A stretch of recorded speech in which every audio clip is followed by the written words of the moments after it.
Analisa tentang Khotaman Nabiyyin oleh Muhammad Shadiq H.A. Cetakan keempat tahun 1993. Narasi Wirayudi.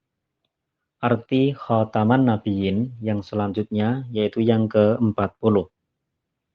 Di sini tepat sekali saya kemukakan keputusan Muktamar Nahdlatul Ulama tentang turunnya Nabi Isa dan arti Khotaman Nabiyyin.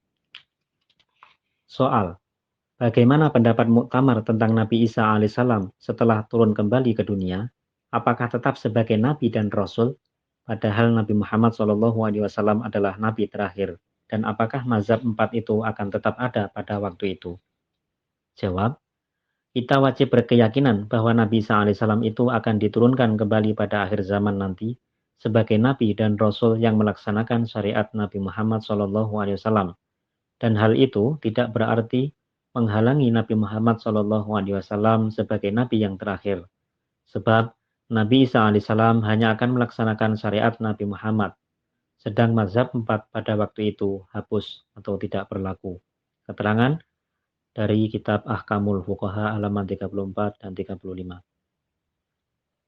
Keterangan ini menunjukkan bahwa A. Nabi Isa alaihissalam akan datang pada akhir zaman. B. Beliau tetap berpangkat Nabi dan Rasul. C. Akan tetapi beliau akan mengikuti dan menjalankan syariat Nabi Muhammad SAW. D. Maka itu Nabi Muhammad SAW tetap Nabi yang terakhir. Dan E. Kedatangan Nabi Isa alaihissalam itu tidak akan menyalahi maksud Khotaman Nabiyyin. Dan yang terakhir F. Apabila Nabi Isa alaihissalam datang nanti, orang-orang Islam tidak boleh lagi mengikuti mazhab yang 4, harus ikut pada fatwa beliau saja. Jelaslah bahwa kedatangan Nabi yang mengikuti dan menjalankan syariat Nabi Muhammad SAW tidak berlawanan dengan maksud Khotaman Nabiyyin. Yang ke-41, Allamah Wahiduz Zaman dari Lucknow, India, menulis dalam kitabnya, wa huwa khatamun nabiyina la yaji'u nabiyyun sahibu syari'atin jadidatin ba'dahu fid dunya wa sayyiduna Isa bin Maryam idza nazala fa huwa yaqumu bi syari'atihi wa yadkhulu fi ummatihi wa yakunu mujtahidan mutlaqan ka imaminal mahdiyyi alaihi wassalam. Beliau sallallahu alaihi wasallam adalah khataman nabiyyin. Tidak akan datang sesudah beliau seorang nabi pun yang mempunyai syariat baru. Adapun Isa bin Maryam, bila dia turun nanti, dia akan berhukum menurut syariat beliau Shallallahu Alaihi Wasallam juga, dan akan masuk dalam umat beliau dan akan menjadi mustahid mutlak seperti Imam Mahdi kita alaihi salam. Keterangan dari Hadiyatul Mahdi halaman 84. Jadi Nabi yang membawa syariat baru itu tidak akan ada lagi sesudah Nabi Muhammad Shallallahu Alaihi Wasallam. Adapun Nabi yang pengikut sudah tentu akan datang pada akhir zaman. Yang ke-42, Asy-Syaikh Dawud bin Mahmud Al-Khaisari menulis, Fa'amma khutmul wilayati alal itlaqi fahuwa Isa alaihi salam, wawal waliyun nabiyyu bin nubuwatil mutlaqati fi zamani hadhil ummati, wa qad khila bainahu wa baina nubuwati tasri'i war risalati, wa kana awwala hadzal amri nabiyyun wa huwa Adamu wa akhirahu nabiyyun wa huwa Isa. Jadi khotamul wilayah yang mutlak ialah Nabi Isa alaihissalam, maka dia adalah wali dan nabi dengan kenabian yang mutlak dalam zaman umat ini, dan sesudah dia dihalangi kenabian yang mengandung syariat. Maka permulaan agama ialah nabi, yaitu Adam, dan penghabisannya pun nabi, yaitu Isa. Sebagian ulama mengatakan bahwasanya kedatangan Isa itu bukanlah sebagai nabi, melainkan sebagai hakim pada umat Muhammad. Keterangan dari Al-Qaulus Sholheh halaman 194. Kami bertanya, orang yang ditetapkan Allah sebagai imam dan hakam bagi kaumnya, tidakkah ia berpangkat nabi? Cobalah tunjukkan seorang saja pun yang menjadi imam dan hakam, tetapi tidak berpangkat nabi dan rasul. Lagi fatwa ini berlawanan dengan sabda Nabi besar Shallallahu Alaihi Wasallam dalam Sahih Muslim bahwa Nabi Allah Isa akan datang. Imam Jalaluddin Asyuyuti berkata, mangkola bisalbi nubuwatihi kafarohakon. Barang siapa mengatakan bahwa Nabi Isa pada waktu datangnya nanti bukan lagi berpangkat Nabi, maka kafirlah ia, sekafir-kafirnya. Hujajul Kiromah halaman 431. Yang ke-43, mengenai kedatangan Nabi Isa alaihissalam yang tersebut dalam hadis-hadis Nabi besar Shallallahu Alaihi Wasallam, ulama-ulama Islam berselisih pula. Asy-Syaikh Thohir Jalaluddin menulis, barang siapa berjumpa dengan hadis yang menyatakan turun Nabi Allah Isa alaihissalam pada akhir zaman dan membunuh akan Ad-Dajjal dan yakin ia akan benar hadis-hadis itu, maka tidaklah baginya kelapangan melainkan beritikad bahwasanya Rasulullah berkata akan dia dengan sebab diberitakan oleh Allah kepadanya. Dan yang lebih sejahtera baginya, bahwa ia berkata sabda Rasulullah itu benar dan akan berlaku bagaimana kehendak sabdanya itu, dan Allah Subhanahu wa taala juga yang mengetahui akan hakikat kehendaknya pada kesimpanan perkataan itu. Perisai orang beriman halaman 47. Haji Rasul, Ayahanda Hamka juga menulis dalam kitabnya, oleh karena sudah terang oleh tuan-tuan kaum muslimin seterang-terangnya bahwa tidak ada satu juga yang boleh diperpegangi tentang siapakah itu Isa yang akan keluar dan di manakah akan keluarnya dan babilakah waktunya, maka marilah kita sudahi pembicaraan tentang menentukan itu dan kita bakar habis segala takwil yang terbit dari pikiran pendeta-pendeta agama itu dengan memakai mazhabnya Ibnu Mas'ud, Ibnu Abbas, Ubay bin Ka'ab, Aisyah dan kebanyakan tabi'in dan kebanyakan ulama tafsir, yaitu bahwasanya Isa Al-Masih yang akan datang itu tidaklah diketahui oleh seorang juga. Apakah hakikatnya dan siapa ia dan apabilakah dan di manakah, maka iman dengan dia ialah wajib, sedangkan mengetahui hakikatnya itu wajib pula diserahkan kepada Allah Ta'ala saja. Al-Qaulus Shahih halaman 210. Yang ke-44, kebanyakan ulama mengatakan bahwa Nabi SAW masih hidup di langit dengan tubuh kasarnya dan beliau sendiri juga yang akan turun di akhir zaman. Lihat tafsir-tafsir Al-Quran dan kata-kata ulama di atas.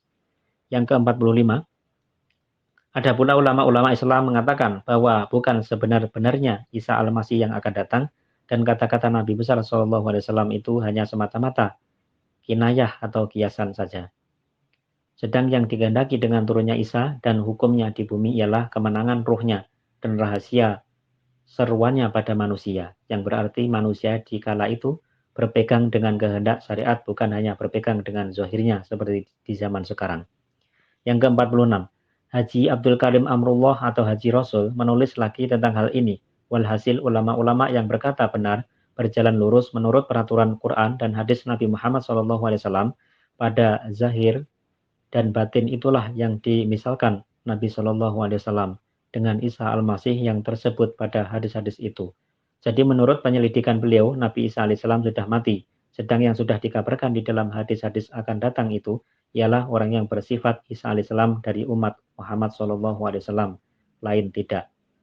Yang ke-47 tersebut lagi, amma nubuwatut tasri'i war risalatu famung qati'atun illa nubuwatul ammatu allati yal anbiya'u anil ma'arifi wal haqaiqil ilahiyati min ghairi tasri'in fa inna ghairu munqati'atin abaqahullahu li ibadihi lutfan alaihim wa inayatan wa rahmatan fi haqihim. Adapun kenabian dan kerasulan yang mengandung syariat baru, maka sudah putus, akan tetapi kenabian yang berarti memberi kabar tentang ilmu makrifat dan hakikat-hakikat dari Allah Subhanahu wa taala yang tidak mengandung syariat baru apa-apa itu, maka tidak putusnya. Allah Subhanahu wa taala masih meninggalkan itu bagi hamba-hambanya sebagai rahmat dan kasih kepada mereka. Jadi kenabian tidak mengandung syariat baru, tidak putus-putusnya bagi hamba-hamba Allah dalam umat Islam. Yang ke-48, mengenai ayat Al-Quran, hitung diro komamma atahum min dharihim. Imam Ar-Razi menulis, litung diro komamma atahum min nadhirin innallaha ajro adata ala anna ahla asrin idha dallu bil kuliyati walam yabqa fihim mayahdihim yaltahu bi'ibadihi wa yursilu rasulan. Allah menjalankan adatnya, sunnahnya, bahwa bila orang-orang pada satu masa sesat, betul, dan di antara mereka tidak ada lagi orang yang menunjukkan mereka ke jalan lurus, dia menaruh kasihan kepada mereka dan mengutus seorang pesuruh kepada mereka. Tafsirul Kabir, juz 6, halaman 553. Haji Rasul menulis dalam bukunya, maka tetaplah segala kaum Islam sedunia sekarang bernama Al-Fasikun. Al-Qaulus Shahih, halaman 147. Sudah demikian rusak keadaan umat Islam sekarang. Apakah belum perlu juga Allah Subhanahu wa taala mengutus seorang yang menunjukkan ke jalan lurus bagi kaum muslimin dan menyucikan mereka daripada kefasikan itu? Renungkanlah sungguh-sungguh. Mungkin ada orang yang berkata, ulama masih ada dan mereka sanggup memberi petunjuk. Kami menjawab, dalam perkataan Haji Rasul tadi, untuk terkandung pengertian bahwa ulama-ulama juga termasuk golongan fasik, al-fasikun itu. Oleh karena itu, orang fasik tentu tidak akan dapat menyucikan orang fasik lain, bukan? 49. Di sini saya hendak menyebutkan satu hadis Nabi Muhammad SAW untuk direnungkan oleh setiap orang Islam. Dengan hadis ini dapatlah dipahami maksud khotaman nabiyin. Beliau bersabda, Al-Mahdiyu minna yuhtamudinu bihi kama hutihabina. Mahdi itu akan keluar daripada kami. Agama Islam akan dicap olehnya sebagaimana telah dibuka oleh kami. Hadis riwayat Tabrani tersebut dalam kitab Kunuzul Haqaiq oleh Alamah Al-Manawi Pasal Mim. Apakah arti hadis ini? Apakah agama Islam akan ditutup mati oleh Imam Mahdi? Menurut Ahmadiyah, arti hadis itu ialah bahwa agama Islam akan dibenarkan dan dimajukan oleh Imam Mahdi. Dengan hadis ini, nyatalah senyata-nyatanya arti khotaman nabiyin, yakni bahwa semua nabi dibenarkan oleh Nabi Muhammad SAW. Yang ke-50, pada akhirnya, saya hendak menyebutkan satu dua keterangan dari Hadrat Mirza Ghulam Ahmad alaihissalam tentang khotaman nabiyin, agar tiap orang jujur dapat mengetahui bagaimana kepercayaan kami dari Jemaat Ahmadiyah berkenaan dengan ayat khotaman nabiyin itu, dan apa pula tafsirnya menurut kami. Hadrat Mirza Ghulam Ahmad alaihissalam bersabda, wa nu'minu bi annahu khotamul anbiya'i la nabiyya ba'dahu illal ladzi rubiya min faidhihi wa azharahu wa'tuhu. Kami beriman bahwa Nabi Muhammad SAW berpangkat khotaman nabiyin, dan sesudah beliau tidak akan ada seorang nabi pun terkecuali yang dipelihara oleh faid dan berkatnya dan sudah dinyatakan oleh janjinya. Keterangan dari kitab Mawahibur Rahman halaman 66. Beliau menulis pula, wa inna nabiyyana khotamul anbiya'i la nabiyya ba'dahu ilal ladzi yunawwaru binurihi wa yakunu duhuruhu dhilla duhurihi. Sesungguhnya Nabi kita Muhammad SAW adalah khotamul anbiya. Sesudah beliau tidak ada seorang nabi pun terkecuali orang yang diterangi oleh nur beliau, dan yang penjahirannya adalah bayangan dari penjahiran beliau. Keterangan dari Al-Istiftah halaman 22 cetakan pertama. Pendeknya, menurut kepercayaan Ahmadiyah, Nabi Muhammad SAW memang berpangkat khotaman nabiyin. Tidak ada lagi nabi sesudah beliau, terkecuali nabi yang mendapat pangkat kenabian berkat mengikut pada beliau. Sudah disebutkan bahwa nabi pengikut itu adalah sebagai anak bagi nabi yang diikuti. Dan penutup, karangan ini saya tutup dengan menjelaskan beberapa perbedaan di antara kepercayaan Ahmadiyah dan kepercayaan orang-orang Islam di masa sekarang. Yang pertama, kami mempercayai bahwa nabi-nabi dapat diutus daripada keturunan rohani Nabi Muhammad SAW, karena beliau adalah nabi yang tetap hidup rohaninya. Kedua, kami berkeyakinan bahwa datangnya nabi-nabi yang mengikut pada Nabi Muhammad SAW menunjukkan kelebihan beliau, karena beliau adalah penghulu dari nabi-nabi. Tiga, kami percaya bahwa datangnya nabi-nabi dari umat Islam menyatakan ketinggian umat Islam sendiri. Empat, kami percaya bahwa pangkat nabi adalah rahmat dari Tuhan. Allah sedang Nabi Muhammad sudah membuka pintu rahmat itu, bukan menutup pintu rahmat itu bagi umat beliau. 5. Kami percaya bahwa Nabi Muhammad SAW adalah Nabi penghabisan yang membawa syariat sendiri. 6. Kami percaya bahwa nabi-nabi akan datang dengan cap beliau SAW. Karena adanya perselisihan pendapat ini, perlulah kita mencari tafsir khotaman nabiyin yang tepat dan benar.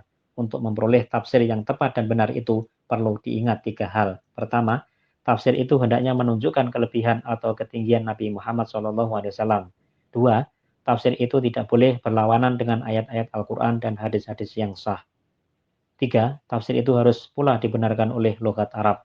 Kalau 3 hal ini diperhatikan atau diterapkan, maka apa juga kesimpulan yang timbul dari tafsir itu dapat diyakini kebenarannya dan ketepatannya, walaupun tidak disetujui oleh pendapat ulama-ulama. 50 keterangan yang sudah saya berikan di atas menunjukkan apa arti khotaman nabiyin yang sebenarnya, dan menyatakan pula bahwa kepercayaan kami dari Jemaat Ahmadiyah adalah sama dengan kepercayaan ahli sunnah wal jamaah, Yang menjadi perbedaan di antara kami, Jemaat Ahmadiyah, dan golongan-golongan Islam lain hanyalah satu. Kami percaya bahwa Nabi yang dijanjikan itu sudah datang, yakni Hadrat Mirza Ghulam Ahmad alaihissalam, sedangkan golongan-golongan Islam dari Ahlu Sunnah wal Jamaah lainnya mengatakan bahwa Nabi yang dijanjikan itu belum datang, akan datang nanti. Adapun kaum Mu'tazilah ialah golongan yang percaya bahwa tak seorang Nabi pun yang akan datang lagi. Dan mereka berpendapat bahwa hadis-hadis yang mengabarkan kedatangan Nabi Allah Isa adalah palsu sama sekali.